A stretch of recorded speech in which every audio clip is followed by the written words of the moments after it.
পাড়াতে পাড়াতে, মহল্লাতে মহল্লাতে, বুথে বুথে, চায়ের দোকান থেকে শুরু করে পাড়ার রকে যে যেখানে, খেলার ময়দানে যে যেখানে থাকেন, এই বার্তাটা আমাদের পৌঁছে দিতে হবে। আইএসএফ এর বার্তাকে। আমাদের আইএসএফ এর লক্ষ্য উদ্দেশ্য কি?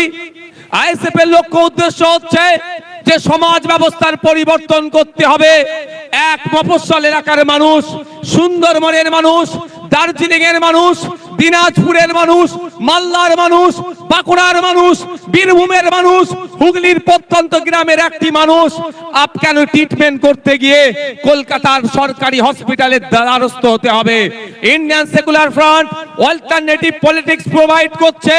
ইন্ডিয়ান সেকুলার ফ্রন্ট কল দিচ্ছে 2026 সালে যদি আমাদেরকে আপনারা সরকারে নিয়ে আসেন, আমরা এই 5 বছর একটা সরকারের সময় পাই, 5 বছর 5টা জেলাতে আমরা কলকাতার পিজি, এনআরএস, আরজি করের মতো স্টার হসপিটাল আমরা বানিয়ে দেব। তাহলে গ্রামের মানুষকে আর শহরে उपस्थित हो। जो अभी सरकार चल रहा है सिर्फ नाम का सरकार चल रहा है, आखिर में सर्कस चला रहा है। क्योंकि यहाँ पे 100 पॉइंट रोस्टर के अनुसार से 22% दलित को जॉब मिलना चाहिए, लेकिन ऑफिशियल ये लोग 22% दलित को जॉब दे रहा है, लेकिन उसमें से 10% असली दलित नहीं है। फेक सर्टिफिकेट डाल के दलित का जहाँ के ये सरकार छीनना चाहते हैं। हम लोग का लड़ाई है 22% असली जो दलित है उनको जॉब मिले, वही लड़ाई हम लोगों का है। यहाँ पे 6% रिजर्वेशन है एसटी कम्युनिटी के लिए। दुख की बात है बंगाल में 1 करोड़ आदिवासी नहीं है, लेकिन 1.5 करोड़ एसटी सर्टिफिकेट प्रोवाइड किया गया है। इसका मतलब यही होता है जे 6% जो है, जब उसमें से असली जो आदिवासी है उनको नहीं मिल रहा है, उसको छोड़ के जो नॉन आदिवासी है, जो आदिवासी के जो संरक्षण है, जो रिजर्वेशन है, उसमें से वो लोग खा जा रहे हैं। तो हमारा मंच इस दिन आज यहाँ से ऐलान करना चाहते हैं, अगर हम लोग सत्ते में आएंगे 22% जो दलित के लिए जॉब है, रिजर्वेशन उनको सही से मिलेगा। 6% जो आदिवासी के हैं वो मिलेगा। साथ में रंगनाथ मिश्रा जी का जो कमीशन है, बैकवर्ड क्लास का जो माइनॉरिटी मुस्लिम है उनका जो 10% देने के लिए बोला है, हम लोग देंगे। 100টা চাকরি হলে 10টা অনগ্রসর মুসলমান চাকরি পাবে, 22টা দলিত চাকরি পাবে, 6 জন আদিবাসী ভাবে প্রকৃত এর ব্যবস্থা আমরা করব। যদি 2026 সালে আমাদেরকে নিয়ে আসা হয় আমরা করব। আমরা এই মঞ্চ থেকে কি বলছি? আমাদের অধিকার পরিযায়ী শ্রমিকের অধিকার, ইন্টার স্টেট মাইগ্রেন্ট লেবার 1979 কেন্দ্র সরকারের আইন। এই মাইগ্রেন্ট লেবারদের এই দ্বারা নানান রকম অত্যাচার অনাচার হচ্ছে, এইগুলো বন্ধের জন্য। কিন্তু দুর্ভাগ্য আজকে এখানে যারা উপস্থিত হয়েছেন, মুর্শিদাবাদ, মালদা, দিনাজপুর রাজ্যের বিভিন্ন জায়গা থেকে এসেছেন, যাদের অনেকের বাড়ির লেবার ছেলেরা মাইগ্রেন্ট লেবার হয়ে ভিন্ন রাজ্যে কাজ করছেন, আপনাদেরকে জানানো হয়নি inter state migrant labour act 1979টা কি।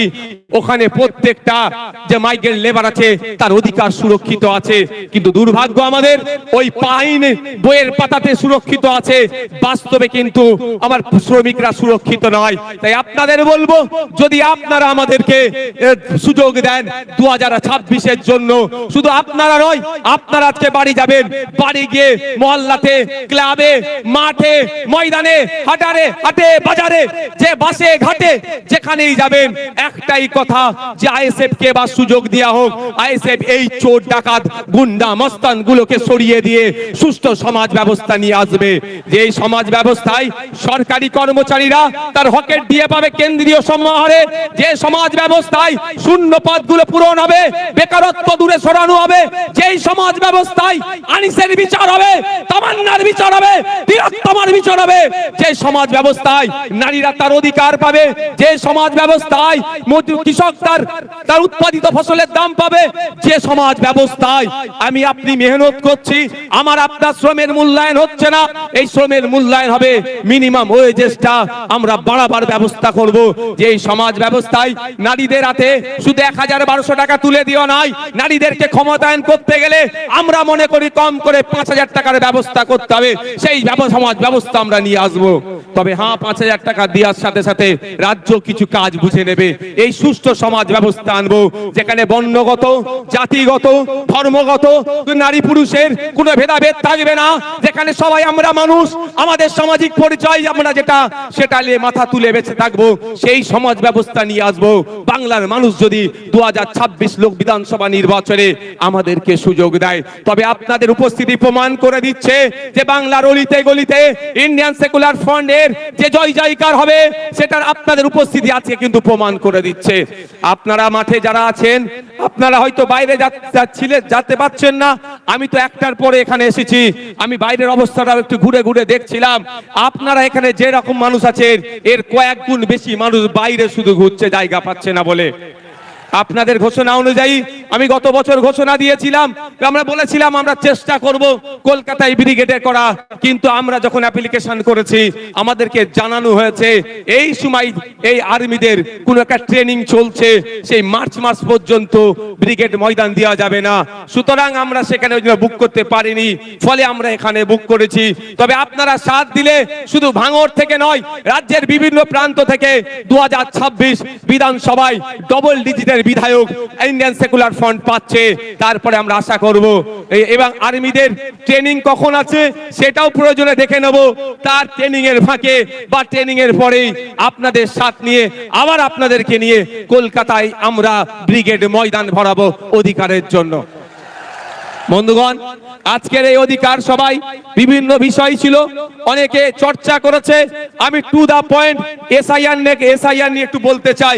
আপনারা কারা শুনতে চান একটু হাত তুলে রাখেন তো, এটা হাতটা তুলে রাখুন, হাতটা একটু তুলে রাখবেন। অসুবিধা হচ্ছে না তো কারো?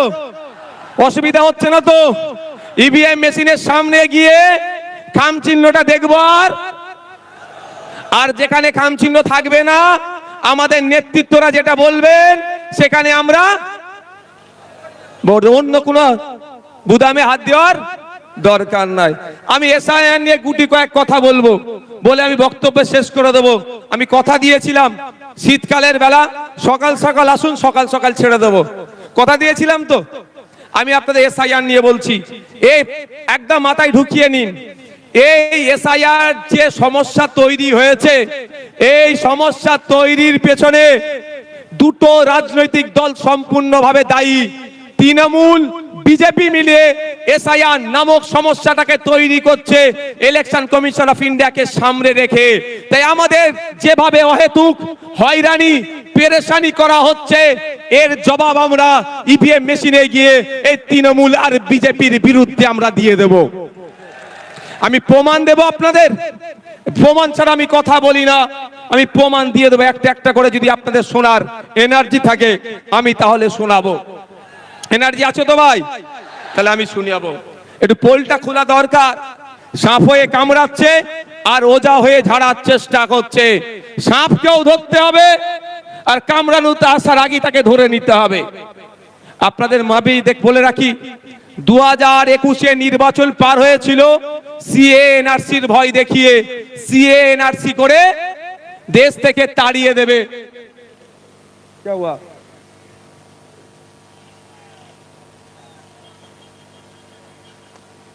সংগ্রামী যৌথ মঞ্চে যে মঞ্চ আছে তার উপরে ছেলেরা উঠে গেছে, না যাও ভাই, এই উপরে যারা উঠেছো না যাও, একদম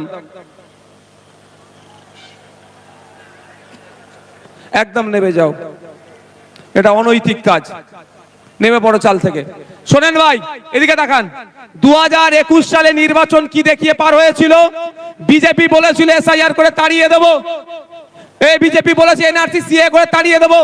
আর মমতা ব্যানার্জির দলেরা কি বলেছিল? যে তাড়াতে পারবে না, আমরা আছি। এখন বলুন, এই 2026 নির্বাচন আসছে, এসআইআর করে ভোটাধিকার কেড়ে নেব গল্প শোনাচ্ছে শুভেন্দু অধিকারী, আর মমতা ব্যানার্জি ফিক ফিক করে এসে বলছে আমি থাকতে এসআইআর হতে দেব না। অলরেডি কাগজ নিয়ে আপনাকে আমাকে ছুটাছুটি করতে হচ্ছে, আমার নামও নোটিশ এসে গিয়েছে।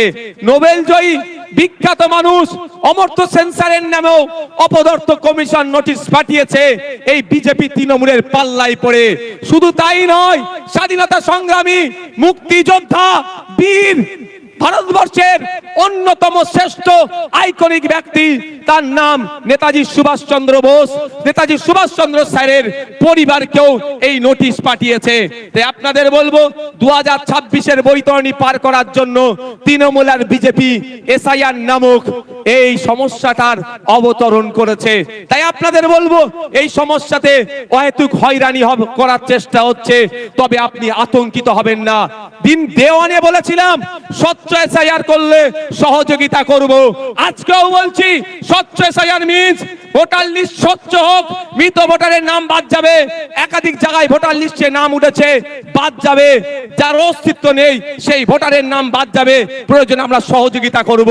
কিন্তু স্বচ্ছতার নামে নির্বাচন কমিশন যে অহেতুক হয়রানি করছে এর জবাব দেওয়ার জন্য প্রশ্ন করেছিলাম আমরা নির্বাচন কমিশনে। শুধু তাই নয়, আপনাদের এই নওশাদ সিদ্দিকী কামচিহ্ন নেতা সুপ্রিম কোর্টে গিয়ে আপনাদের জন্য মামলা করেছে। আপনাদের বলে রাখি, দুটো কাজ এই মুহূর্তে মমতা ব্যানার্জি যদি করে, দুটো কাজ যদি এই মুহূর্তে মমতা ব্যানার্জি করে, হয়রানিও বন্ধ হবে, আতঙ্কিত হবেন না। দুটো কাজ কি কি বলে দিচ্ছি, শর্ট টাইম, আমি বেশিক্ষণ বলবো না, বলেছি আপনাদের। প্রথম কাজ হচ্ছে ওয়াল পার্টি মিটিং ডাকা। মমতা ব্যানার্জি ওয়াল পার্টি মিটিং ডাকুক, সমস্ত রাজনৈতিক দলের নেতাদেরকে ডাকুক। যেই পরিস্থিতি বাংলার স্বাধীনতা সংগ্রামী পরিবার থেকে শুরু করে, পীর পরিবার থেকে শুরু করে, বিভিন্ন ধর্মীয় পরিবার থেকে শুরু করে, বিভিন্ন যাদের সামাজিক প্রভাব প্রতিপত্তি আছে, সব সমেত সাধারণ মানুষদেরকে অহেতুক হয়রানি হচ্ছে, এই হয়রানি বন্ধ আমাদের করতে হবে। অল পার্টি মিটিং ডাকা দরকার। কেমন অল পার্টি মিটিং আপনাদের জানিয়ে রাখি, বর্বর পাকিস্তানিরা যখন এসে পেহেলগাঁওতে আমাদের দেশের নাগরিককে খুন করলো, সেই সময় অল পার্টি মিটিং ভারত সরকার ডেকেছিল। সেই সময় কংগ্রেসের পক্ষ থেকে বলেছিল পাকিস্তানের বিরুদ্ধে অল আউট যাও, আমাদের কোনো অবজেকশন নাই। আজকে মমতা ব্যানার্জি যদি অল পার্টি মিটিং ডাকে, মমতা ব্যানার্জি ডাকে কেউ আসুক আর নাই আসুক, ইন্ডিয়ান সেকুলার ফ্রন্ট যাবে বাংলার নাগরিকদের সাথে, সেখানে গিয়ে বলবে স্বচ্ছতার সাথে যে কাজ পশ্চিমবাংলা সরকার করতে চাই আমরা প্রস্তুত আছি বাংলার মানুষের জন্য, করবে। তাহলে আপনি আতঙ্কিত মুক্ত হবেন তো ভাই? কিন্তু চাই না আপনি আতঙ্কিত মুক্ত হন মমতা ব্যানার্জির দলেরা। এরা চাই আপনি পেরেশানে থাকুন। আপনি পেরেশানে থাকলে প্রশ্ন করতে পারবেন না মাদ্রাসায় টিচার নেই কেন। আজকে দেখুন কলকাতায় গতকালকে খোঁজ নিয়ে দেখুন প্রায় 33 দিন এই ঠান্ডাতে তারা পড়ে আছে। আনের টিচার গুলো এমএসকেএসএস কে টিচারদের সাম্মানিকটা ঠিকঠাক পাচ্ছে না। মাদ্রাসায় 10,000 শূন্য পদ হয়ে গেছে, পরিকাঠামো ধ্বংস হয়ে গেছে, স্কুলে টিচার নাই, হাই স্কুলে টিচার নাই, শিক্ষার পরিকাঠামো ধ্বংস হয়ে গেছে। আপনি এটা প্রশ্ন করবেন না এসআইআর এর কাগজ নিয়ে ছুটাছুটি করবেন? এই ছুটাছুটি করার জন্য আপনাকে এই পদক্ষেপগুলো গ্রহণ করছে না। দ্বিতীয় হচ্ছে বিধানসভায় নিন্দা প্রস্তাব পাস করানো হোক। বিধানসভায় নিন্দা প্রস্তাব পাস করানো হোক। যেভাবে অহেতুক হয়রানি করা হচ্ছে এটা অত্যন্ত নিন্দাজনক কাজ। সেখানে নিন্দা প্রস্তাব পাস করানো হোক। সেই নিন্দা প্রস্তাবের কপিটা ইলেকশন কমিশন অফ ইন্ডিয়াকে দিক, আর যে সরকার একটা মামলা করুক সেই মামলাতে কপিটা অ্যাটাচ করে দিক। নিশ্চিতভাবে সুপ্রিম কোর্ট এটার প্রতি বিবেচনা করবে, কারণ বিধানসভার মধ্যে নিন্দা প্রস্তাব পাস করানো মানে পুরো পশ্চিম বাংলার মানুষ এটাকে নিন্দা করছে, এই অহেতুক হয়রানিকে। এটা করবে মমতা ব্যানার্জি সরকার? আওয়াজ দিন একটু। কেন করবে না? পেরেশান তো হচ্ছে দলিত, সব থেকে বেশি পেরেশানি হচ্ছে মুসলমান, তারপরে দলিত, তারপরে আদিবাসী। তাই মুসলমানকে তো বড় মানুষ মনে করে না, শুধু ভোটার মনে করে, আর ক্যাপটিভ ভোট ব্যাংক হিসাবে রাখতে চায়। তাই আপনাদের বলবো দিকে দিকে আওয়াজ তুলতে হবে, বলতে হবে ইমিডিয়েট পশ্চিম বাংলা সরকারকে এই দুটো কাজ করা দরকার। এক, অল পার্টি মিটিং ডাকা, দ্বিতীয় হচ্ছে বিধানসভায় নিন্দা প্রস্তাব পাস করানো। এরপরও আপনাদের বলছি, আমার উপরে কেন এদের রাগ বুঝতে পেরেছেন? ৭৭টাকে নিয়ে কিছু নয়, নওশাদকেই হারাতে হবে। কারণ আমি তো এদের পয়েন্টে পয়েন্টে এদের ভুলগুলো ধরিয়ে দিই, ওই জন্য ওদের জয়েন্টে জয়েন্টে ব্যথাটা করে যায়। আমি তো বলছি আপনাকে, দেখবেন যাদের বাড়ি ফর্ম গেছে, ফর্মের সাথে আর একটা এক্সট্রা এই হিয়ারিং এর নোটিশ গেছে, হিয়ারিং এর নোটিশের সাথে আর একটা কাগজ গিয়েছে। সেই হিয়ারিং এর নোটিশের সাথে একটা যে কাগজ গিয়েছে সেখানে 13টা ডকুমেন্টস এর কথা বলা হচ্ছে।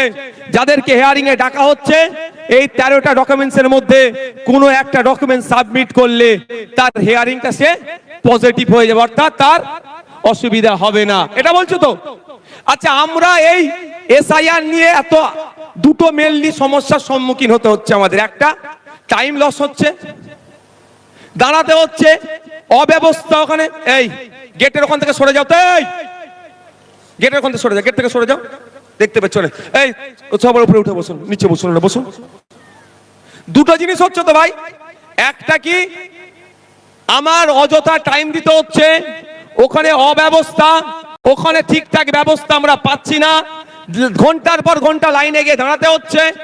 দ্বিতীয় হচ্ছে আমি আতঙ্কিত, তাই তো ভাই, যে আমার কি হবে।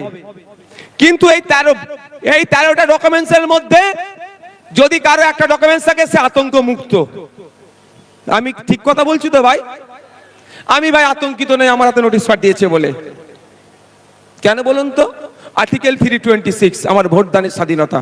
18 বছরের ঊর্ধ্বে হলে আমি ভোট দিতে পারবো, আমি ভারতীয় নাগরিক, আমার এটা কেউ কেড়ে নিতে পারবে না। কারো আশীর্বাদে যেমন কেউ অন্যায় ভাবে রাখতে পারবে না, কারো অভিশাপে কেউ অন্যায় ভাবে কেড়ে নিতে পারবে না।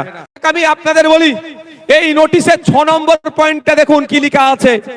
6 নম্বর বলা হচ্ছে, রাজ্যের উপযুক্ত কর্তৃপক্ষ প্রদত্ত স্থায়ী বসবাসের প্রমাণপত্র বা শংসাপত্র, অর্থাৎ পশ্চিম বাংলা সরকার তার কর্তৃপক্ষকে দিয়ে আপনার হাতে যদি রেসিডেন্স সার্টিফিকেট তুলে দেয়, তাহলে আপনি হিয়ারিং এর নোটিশে গিয়ে ওটা দিলেই আপনি হিয়ারিং, আপনার কোনো আর চিন্তার কারণ থাকবে না। কিন্তু সরকার একবারও এটা দেবে বলেছে? একবারও বলেছে যে তোমরা হয়রানি হয়ো না, তোমরা আতঙ্কিত হয় না, আমি তোমাদের সরকার, যে আমি তোমাদের ব্যবস্থা করে দেবো। তাই আপনাদের বলি, আপনারা 2021 সালে অনেকে ভাঙর ছাড়া, অনেকে কি হবে না হবে ভেবে ভোট দিবার ইচ্ছা গেলেও ভোট দেননি। কিন্তু আপনাদের বলছি, আজকে যদি এটা সংযুক্ত মোর্চার সরকার চলতো, তাহলে এই হয়রানি হতো না।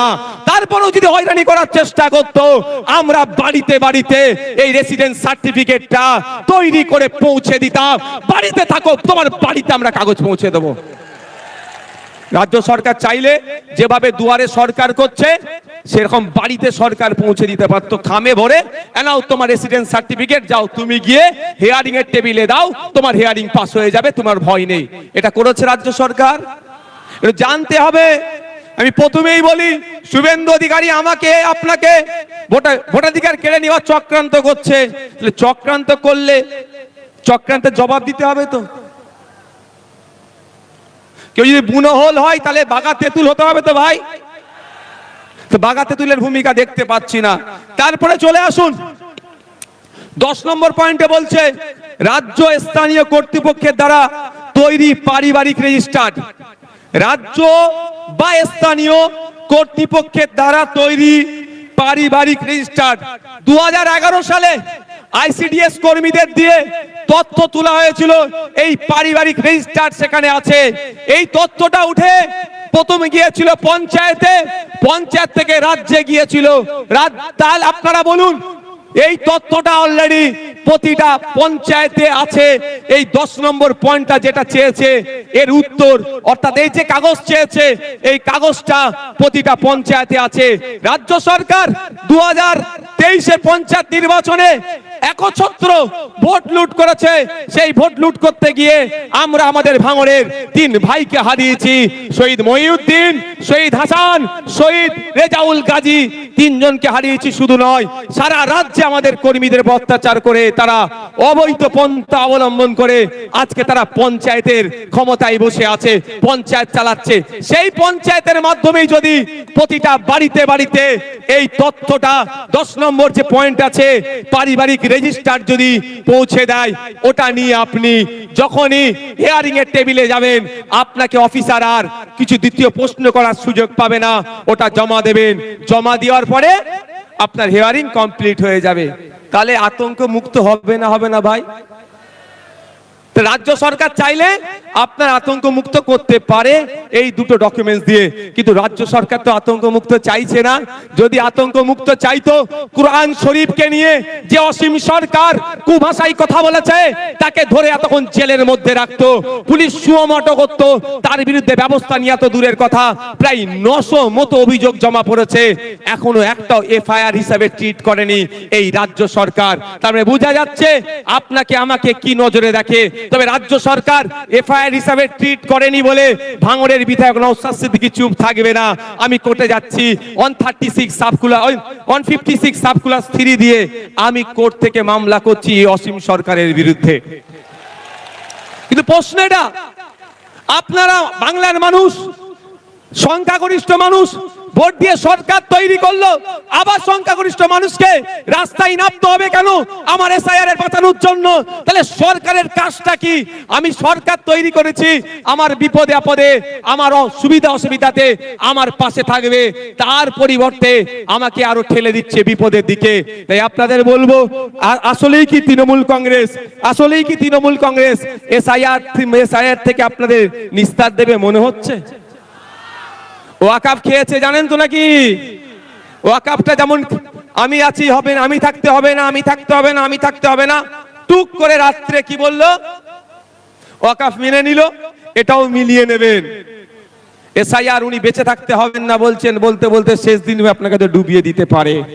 তাই বলছি আপনাদের, আপনার লড়াই আপনাকে লড়ে নিতে হবে, আমার লড়াই আমাদেরকে লড়ে নিতে হবে। তাই ওদের কথা, মমতা ব্যানার্জির কথাই ভরসা করে লাভ হবে না, আমাদেরকে আওয়াজ তুলতে হবে যে ইমিডিয়েট যে পঞ্চায়েতে পারিবারিক রেজিস্টার যে সার্টিফিকেট আছে সেইগুলো যাদের নামে হেয়ারিং এসছে, তাই hearing already supreme court order দিয়েছে, যাদেরকে হেয়ারিং ইস্যু করা হচ্ছে তাদের লিস্ট কি করো, পাবলিশ করো। সেই লিস্ট দেখে দেখে পঞ্চায়েতেই পাবলিশ করার কথা বলা হয়েছে, প্রতিটা পঞ্চায়েতে সেই লিস্ট দেখে পাবলিশ করে আমাকে পাবলিশ যেটা হবে আমার বাড়িতে কাগজ পৌঁছে দেওয়া হোক। এই আওয়াজটা আমরা তুলবো তো নাকি গো? তুলতে হবে তো নাকি? ঝিম মেরে গেলে হবে? আর 5 মিনিট বলবো, অসুবিধা আছে? আর এনার্জি আছে? কাদের এনার্জি আছে আর একবার দেখি তো।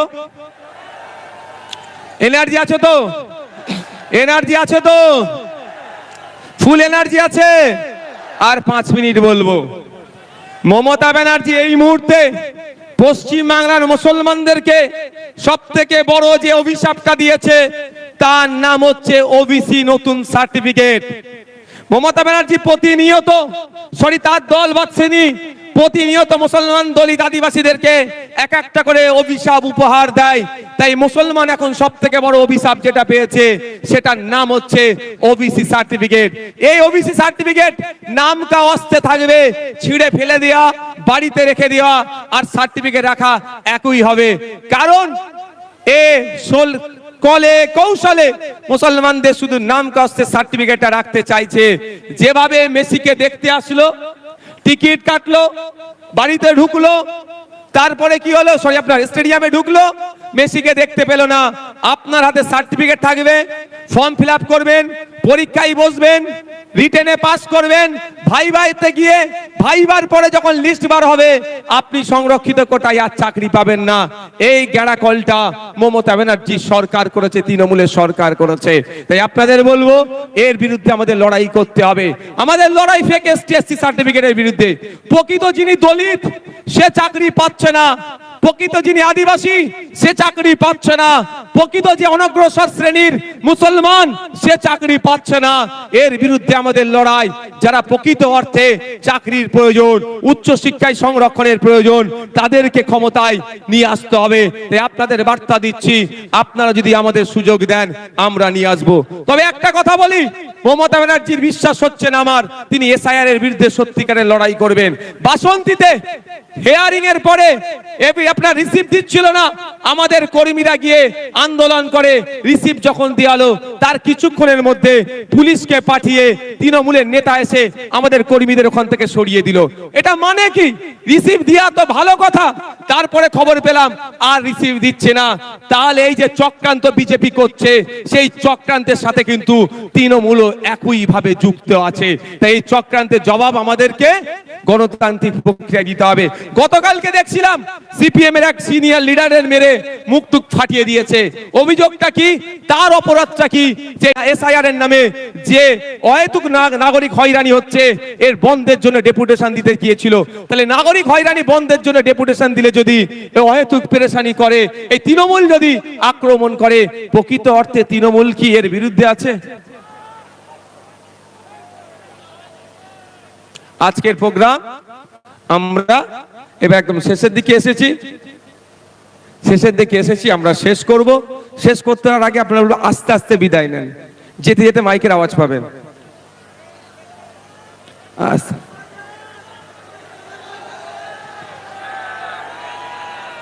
আস্তে আস্তে বিদায় নেন।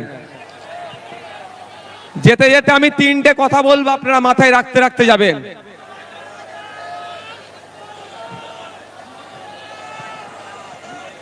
তিনটে কথা বলবো, মাথায় রাখতে রাখতে যাবেন। প্রথম কথা, আমি আবারও বলছি, প্রতিটা স্টেজ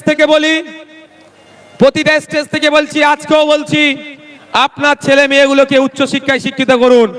বাইট উধার দেঙ্গি, ইধার নেই, সব বাইরে যাবে, সব ওই পারে, এখানে কেউ আসবে না, বাইট এখানে না।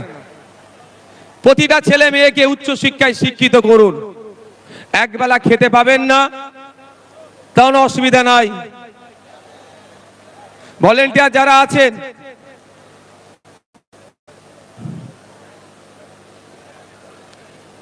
উচ্চ শিক্ষায় শিক্ষিত করুন। দ্বিতীয় কথা, ভাই শুনো না, এর মধ্যে কোনো ইন্টারভিউ দেবো না দাদা আমার। দ্বিতীয় কথা, রাজনৈতিক সৌজন্যতা বজায় রাখবেন। রাজনীতির জন্য মারামারি হানাহানিতে জড়াবেন না। তৃতীয় কথা, ল অ্যান্ড অর্ডার হাতে তুলে নেবেন না। Law and order situation create হোক, এই কাজ করবেন না। প্রশাসনকে আপনারা সহযোগিতা করবেন। আর একটা কথা বলবো, আপনারা কি শুনতে প্রস্তুত আছেন? একটু হাত তুলুন তো যারা শুনবেন। একটা চ্যালেঞ্জ এখান থেকে দিয়ে রাখছি, তৃণমূলের বন্ধুরা আইএসএফ এর সাথে রাজনৈতিক ভাবে পেরে উঠতে পারছে না। আইএসএফ এর বিশ্বজিৎ দা, শামসুর আলী মল্লিক, তাপস দা, নাসিরউদ্দিন মীর সাহেব থেকে শুরু করে, লক্ষ্মীকান্ত হাসদা থেকে শুরু করে, কুতুব ভাই থেকে শুরু করে, আর জামির ভাই থেকে শুরু করে, সাবির দা থেকে শুরু করে, যে নেতৃত্ব আছে এবং বুথ লেভেল পর্যন্ত যে নেতৃত্বরা আছে, তাদের সাথে যুক্তি তর্কে পেরে উঠতে পারছে না। তারা বলছে যে ভোট কেটে নাকি বিজেপি লিখবেন, আইএসএফ যেখানে যেখানে প্রার্থী দেবে, কেটে যদি বিজেপি দায়ভার আইএসএফ নেবে, তৃণমূল যা শাস্তি দেবে মাথা পেতে মেনে নেবে। আর সে এগ্রিমেন্ট পেপারে মমতা ব্যানার্জিকে লিখে সই করতে হবে, তৃণমূল যেখানে যেখানে প্রার্থী দেবে, ভোট কেটে যদি বিজেপি আসে, তার দায়ভার তৃণমূলের উপরে বর্তাবে। আর আইএসএফ যা শাস্তি দেবে গণতান্ত্রিক প্রক্রিয়ায় তৃণমূলকে মেনে নিতে হবে। এই চ্যালেঞ্জটা আজকে শহীদ মিনার ময়দান থেকে দিয়ে রাখলাম। তাহলে বোঝা যাবে বিজেপিকে আটকানোর জন্য কে কারা ফ্রন্টে এসে এগিয়ে এসে লড়াই করছে। আমরা আদর্শগত বিজেপি এবং আরএসএস এর বিরুদ্ধে আমাদের পূর্বেকার বক্তা শ্রদ্ধেয় সম্মানীয় বাবা সাহেব আম্বেদকরের নাতি যে কথা বলেছেন, একদম আমরা আদর্শগতভাবে বিজেপি আরএসএস এর বিরুদ্ধে গণতান্ত্রিক প্রক্রিয়া আমরা লড়াই সংগ্রাম জারি রাখবো। কিন্তু বাংলাতে এই বিজেপিকে যারা জায়গা করে দিচ্ছে, যেই তৃণমূল ফ্রন্টে এসে লড়াই করছে, তাদের বিরুদ্ধেও কোনো অংশে লড়াই জারি কম আমরা রাখবো না। ধন্যবাদ সকলকে। আস্তে আস্তে বিদায় নিন। আপনারা অনুরোধ করব, যেভাবে শৃঙ্খলার সাথে আপনারা এসেছেন, একইভাবে শৃঙ্খলার সাথে আপনারা যাবেন। প্রশাসনের বন্ধুরা আপনাদেরকে যেভাবে আসার পথে সহযোগিতা করেছে, যাওয়ার পথে ট্রাফিক থেকে সমস্ত বিষয় সহযোগিতা করবে। তাদের দেখানো ট্রাফিক যারা তারা যা মেনটেন করছে যেভাবে, সেই রকম ভাবে আপনারা যাবেন। আমি ধন্যবাদ জানাই আজকের এই মহতী অধিকার মহাসভা।